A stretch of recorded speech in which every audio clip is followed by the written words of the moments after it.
La préoccupation santé et le souci du bien-être pour les proches sont les enjeux et les préoccupations majeures des Français. Et qu'à ce titre-là, les marques qui ont un rôle sociétal doivent embarquer et appréhender ce sujet de la santé et du bien-être.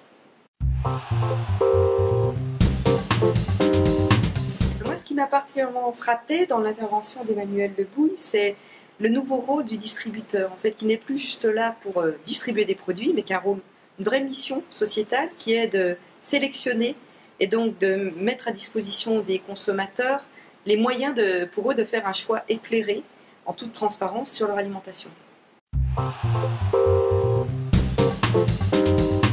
Et un autre point m'a paru important dans l'intervention d'Emmanuel, c'est la notion d'engagement des collaborateurs, donc de mettre en place ce programme d'accompagnement des collaborateurs pour qu'eux-mêmes aient les informations sur leur santé, sur l'alimentation, afin de vraiment les intégrer et qu'ils soient eux-mêmes porteurs du projet.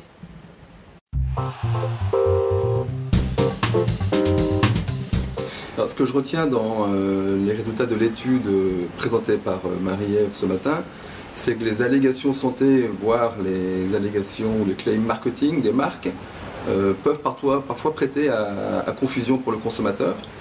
Et que ce qui me paraît important, c'est que le consommateur comprenne bien de manière claire les différents fondamentaux pour la bonne qualité nutritionnelle d'un produit, ce qui est opposable.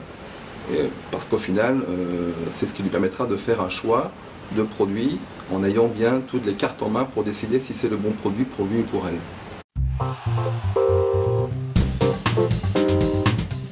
En fait, souvent, quand ils font des allégations nutritionnelles, les marketeurs pensent qu'ils vont rassurer le consommateur sur la composition du produit. En fait, dans certains cas, c'est contre-productif, parce que si ça laisse entendre justement que le produit a été, entre guillemets, trafiqué, manipulé, d'un point de vue industriel, qu'on a ajouté ou enlevé quelque chose, ça peut l'inquiéter parce que ça rend le produit moins naturel. Or, le consommateur, pour lui, si le produit est naturel, il est sain, ce qui n'est pas toujours vrai, évidemment. Donc il faut avoir aussi ces mécaniques en tête, et tout ça, ça montre en fait que c'est extrêmement compliqué quand on parle d'alimentation.